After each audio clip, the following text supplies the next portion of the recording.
My half-brother told the mediator I was never really part of the family, that I was a footnote, a name someone forgot to remove. He said it without looking at me. I didn't flinch. I had learned, a long time ago, that people who expect you to break are always surprised when you don't. The conference room was on the 14th floor of a building in downtown Chicago. Floor-to-ceiling windows, a long oak table, water carafes nobody touched. The kind of room designed to feel neutral but never actually is. My brother sat across from me in a gray blazer he'd clearly bought for occasions like this. His attorney sat beside him, a folder open, pen ready. My stepfather's attorney sat at the head of the table, technically neutral, practically not. My attorney sat to my left. She didn't look at me either. We had already agreed on how this would go. I sat with my hands flat on the table, not crossed, not folded, flat, open. The posture of someone who has nothing to hide and nothing to prove. The mediator cleared his throat. He was a retired judge, 60-something, with reading glasses he kept taking on and off. He reviewed the summary in front of him, then looked up. "Before we discuss the amended estate documents," he said, "I want to confirm the relationship of all parties to the deceased." My brother's attorney nodded, ready to speak. The mediator held up a hand. He looked directly at me. "Miss Harlow," he said, "you're listed here as a forensic accountant with the federal government." It wasn't a question, but my brother's jaw tightened like it was. I said yes. He wrote something down and said nothing else. Not yet. But the air in the room had already changed. I didn't grow up in a complicated house. I grew up in a quiet one, which is different. Quiet houses have their own rules. You learn them early, and you learn them without being told. My mother worked long hours. She was a hospital administrator, precise by nature, organized by necessity. She kept lists. She kept records. She believed that if something mattered, it deserved to be written down. I inherited that from her. I used to think it was just a personality trait. Later I understood it was a survival skill. My stepfather entered our lives when I was 9. He wasn't cruel. That's the part that makes it harder to explain. He didn't yell. He didn't play favorites out loud. He just had a son from his first marriage, and that son had always been the center of his world. And when my stepfather married my mother, that didn't change. It just got quieter about itself. My brother, and I'll call him that because legally, for a time, he was 16 when our parents married. He tolerated me the way you tolerate weather. Inconvenient but temporary. He left for college the following year, and came back only for holidays, which my mother hosted with the kind of meticulous warmth that exhausted her and impressed everyone else. She made everything look easy. That was her gift and her burden. I watched her do it for years. I watched her keep the peace, smooth the edges, make room for everyone else until there was very little room left for herself. I didn't understand it then. I do now. She got sick when I was 26. Not suddenly. The way serious things rarely happen suddenly. Slowly, then all at once. Pancreatic cancer. Diagnosed in February. Gone by October. 8 months. I moved back home in March. I was there for all of it. My brother visited twice. My mother had been thorough in her paperwork. That was the word her attorney used at the time. Thorough. She had a will, a living trust, a healthcare directive, and a separate letter of instruction that outlined in her own handwriting exactly how she wanted her estate handled. She left the house to me. She left a portion of her savings to a literacy nonprofit she'd volunteered with for 15 years. She left a smaller amount to my stepfather, who had his own assets and didn't need much.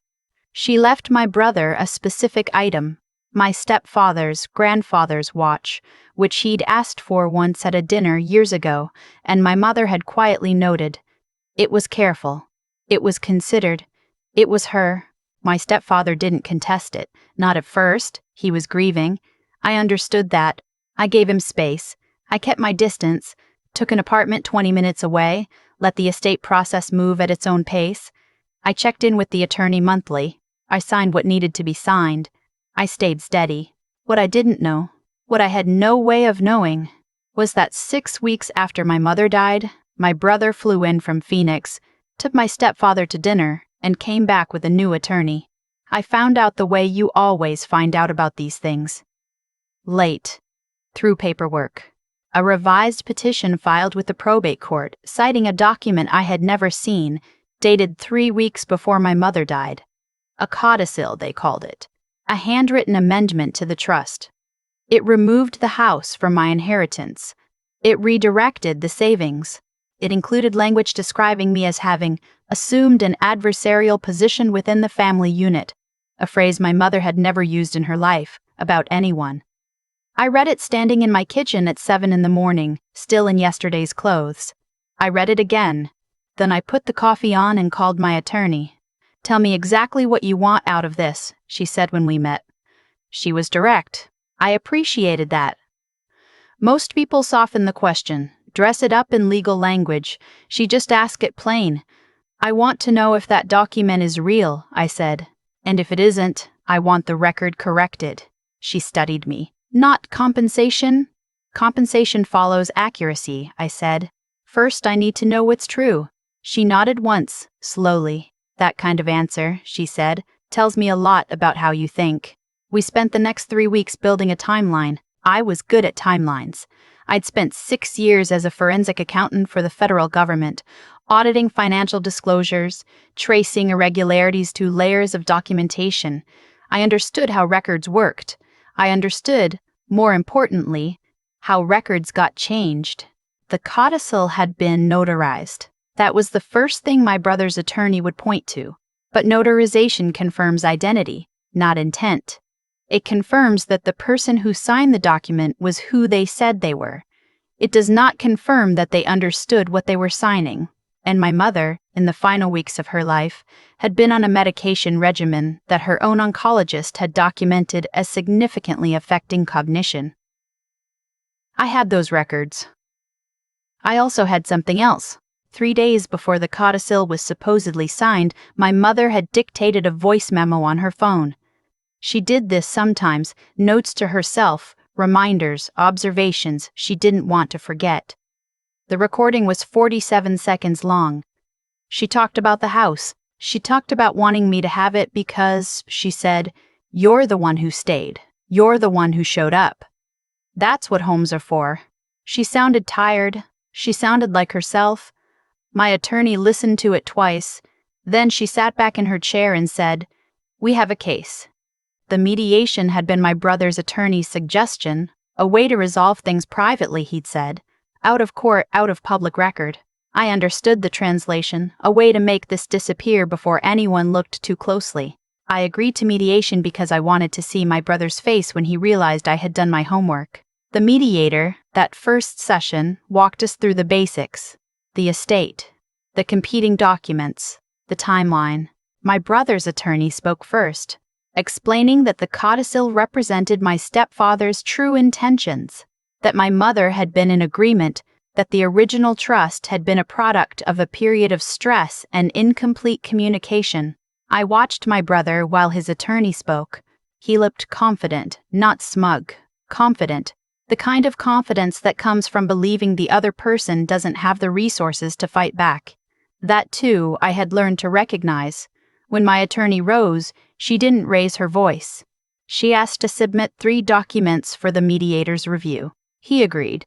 The first was the oncologist's report on my mother's cognitive state during the final month of her life. The second was a statement from the notary who had witnessed the codicil, obtained through a separate interview, describing an appointment that lasted 11 minutes and involved a woman who seemed uncertain and asked to have things explained again multiple times.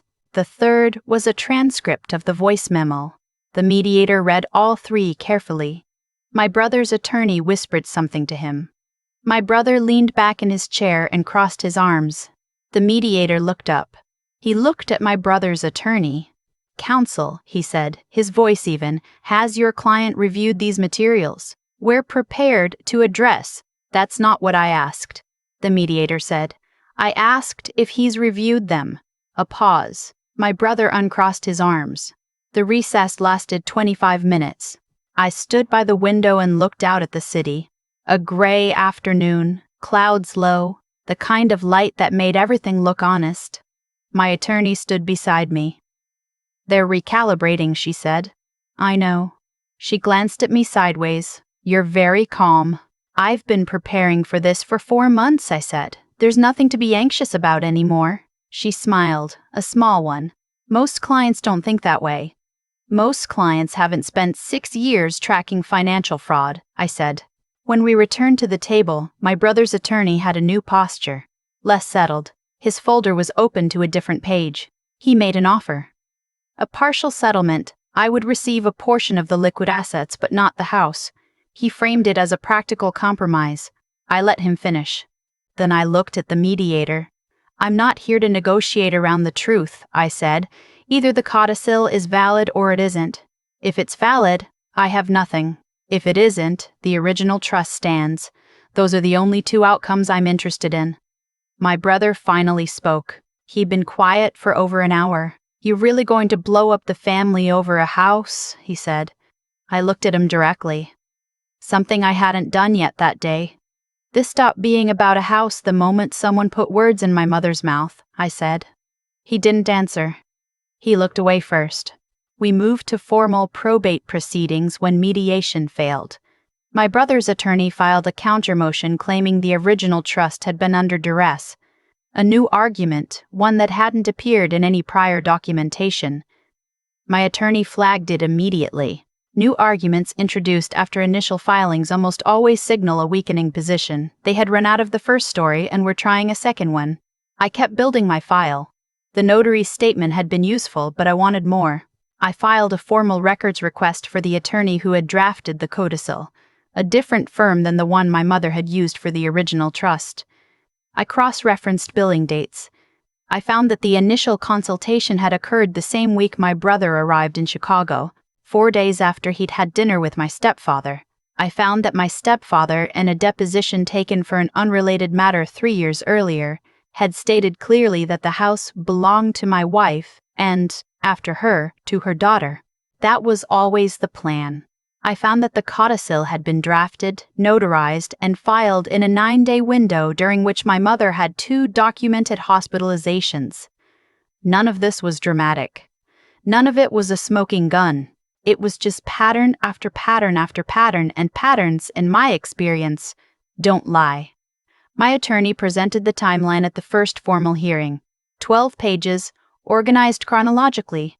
No accusations, no emotional language, just dates, documents, and questions that the documents raised. The judge, a different one from the mediator, younger, sharper, reviewed it without expression.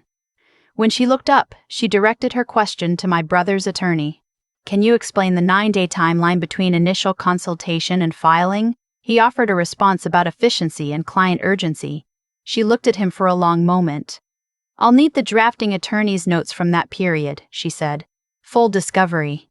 We'll reconvene in 6 weeks." My brother looked at his attorney. His attorney did not look back. Somewhere in the middle of all of this, my stepfather called me. It was a Sunday morning. I almost didn't answer. I stood in my kitchen and watched my phone ring twice, 3 times, and thought about what he would say and what I would say back and whether any of it would matter. I answered. He sounded older than I expected, not angry, tired. "This has gone further than I meant for it to go," he said. I didn't respond. "Your brother was just trying to protect the family," he continued. We thought that this was the right thing." I waited. "I know you were there," he said finally. At the end, "I know you were the one who was there." Still I said nothing. He exhaled. "Your mother would have hated this." I closed my eyes briefly, the way you do when something lands exactly where it was aimed. "Then you should have protected what she wanted," I said, "while you still could." The line was quiet for a long moment. "What would it take," he said, "to end this?" "The truth," I said. "On the record." He didn't answer that. He said he'd have his attorney reach out to mine. Then he said goodbye and hung up. I stood in my kitchen for a while after. The coffee had gone cold. Outside, the neighborhood was doing ordinary Saturday things, a dog walking past, someone's music through an open window. the world continuing at its normal pace, unbothered by the fact that a woman was standing in her kitchen holding a phone and trying to decide whether what she felt was sadness or relief or something that didn't have a clean name. I put the phone down. I went back to my documents. I kept working. The formal hearing, 6 weeks later, was different in texture from everything that had come before. The judge had reviewed discovery. The drafting attorney's notes had surfaced something that nobody on the other side had anticipated. A handwritten margin note on the first draft of the codicil, in the drafting attorney's own handwriting, that read, "Client unsure re. Daughter clause. Confirm us sure. Stepfather. Before final." There was no record of that confirmation occurring. My attorney introduced the note. She didn't editorialize. She let it sit. Then she called me to testify. I took the stand the same way I always carry myself. Steady, not stiff, just present. She asked me to describe my professional background. I explained 6 years with the federal government, forensic accounting, financial disclosure audits, 2 commendations for cases involving complex document fraud. A few people in the room shifted. She asked about my relationship with my mother. I described it plainly. The years, the closeness, the 8 months at the end, the things we talked about, the things she said about the house. Then my attorney submitted the voice memo into evidence. My mother's voice came through the courtroom speaker at a volume that felt wrong for the space. Too intimate, too small for fluorescent lights and court reporters and strangers in wooden seats. She sounded tired. She sounded clear. "You're the one who stayed. That's what homes are for." My brother's attorney objected on authentication grounds. My attorney had already prepared a chain of custody document, a forensic analysis of the audio file's metadata, and a declaration from a digital forensics expert confirming the recording had not been altered and had been created on the date reflected in the phone's records. The objection was overruled. My brother, across the room, looked at the table. When cross-examination came, his attorney asked about my absence from family events over the years, about distance, about choice. I answered each question the same way, directly, without defensiveness, because defensiveness implies you're uncertain whether your position is correct, and I wasn't. "You weren't present for holidays," he said. "Family gatherings. You were largely absent from your stepfather's life." "I was present for my mother's life," I said, "every day of the last 8 months of it." A pause. "And you believe that entitles you to—" "I believe my mother wrote down what she wanted," I said, "and I believe the document in front of this court reflects an attempt to undo that. I'm not here because of what I'm owed. I'm here because the record is wrong." Silence. He returned to his seat. The judge took 2 days before issuing her ruling. I spent those 2 days doing ordinary things. I went to work. I made dinner. I called a friend I hadn't spoken to in months and apologized for disappearing. She said she understood. She didn't need the full explanation. Some friendships hold even when you go quiet. I'd learned to value those. On the second day, my attorney called. "She ruled," she said. I waited. "The codicil has been invalidated," she said. "Insufficient evidence of testamentary capacity at time of signing, compounded by procedural irregularities and failure to disclose conflicting documentation." She paused. "The original trust is reinstated in full." I sat down. I hadn't planned to sit down. It just happened. "There's more," my attorney said. "She included a statement in the ruling about your professional background, your documentation, the voice memo. She called it, 'I heard pages turning,' a record assembled with uncommon precision and evident care for accuracy over outcome."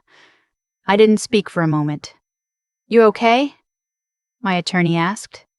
"I am," I said. "I genuinely am." The paperwork that followed was quiet, the way paperwork always is. Signatures and filings and the slow correction of things that had been wrong. The house transferred back into my name. The trust distributions were restored to my mother's original intentions. Her donation to the literacy nonprofit went through. The watch went to my brother because my mother had wanted him to have it, and that was true regardless of what he'd done. I made one addition to the estate disbursements, a small fund established in my mother's name at the hospital where she'd worked, a patient assistance fund for families managing long-term illness. No press release, no announcement, just a document filed with the hospital foundation, a name on a record, something that would last. My stepfather didn't contest the ruling. I think, by the end, he understood what had happened. Not what he'd done exactly. I'm not sure he'll ever fully reckon with that. But what the record now said, and what it would always say. My brother didn't call. I hadn't expected him to. 2 months after the ruling, I went back to the house for the first time since the legal process ended. It was early morning. Still dark when I pulled into the driveway. I sat in the car for a few minutes before going in. Inside, it smelled faintly like my mother. Something I can't explain and won't try to. The furniture was exactly as she'd left it.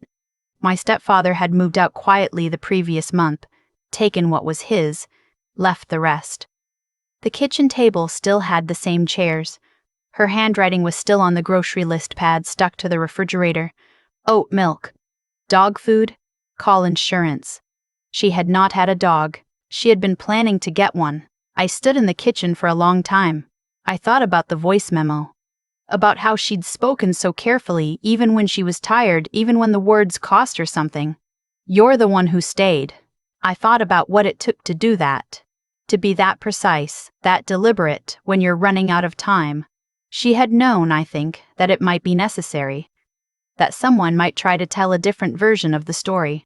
And so she had recorded the real one. I had learned that from her, in a way. The belief that if something matters, you write it down. You speak it clearly. You make it hard to erase. I opened the refrigerator out of habit. Someone had cleared it out, left it spotless. I closed it again. I watched through the room slowly, not looking for anything in particular. Just reacquainting myself with the shape of things. In the hallway closet, on the top shelf, was a box I recognized from childhood. Old photos. I took it down and sat on the floor and went through it. My mother, younger than I am now. My mother and me at the lake one summer, both of us squinting into the sun. A photo of her at her desk at work, on the phone, laughing at something. She looked like someone who expected to be remembered. Like someone who had made sure of it. I put the photos back carefully and replaced the box on the shelf. Then I got up, turned off the lights, and went back to work. People sometimes ask me, colleagues, mostly, people who know pieces of the story, how I stayed so composed through all of it, how I didn't blow up or break down or make choices I'd regret. I never have a clean answer for that. Part of it is professional. Years of working with documents that contradict each other. Cases where emotion would cloud the analysis, situations where the most useful thing you can do is stay very still and pay very close attention. That kind of work trains you. But part of it is older than any job. Part of it is my mother, the way she moved through hard things without theatrics, the way she kept her records in order, the way she prepared, quietly, for the possibility that the world might try to get the story wrong. She gave me that. And when they tried to erase her intentions, when they tried to rewrite what she'd decided in her own voice about her own life, the most honest thing I could do was use every skill she'd ever helped me build to make sure the record was corrected. Not for revenge. Not for the house even, though the house is mine. For her. Because her words deserve to stand. And now they do. If you've ever had someone try to rewrite your story, erase your place in something that was yours, you know this feeling, the one that's not quite anger and not quite grief and not quite relief. It's something more like clarity, the moment when the fog burns off and you can see exactly where the ground is. You don't have to be loud to be right. You don't have to be ruthless to win.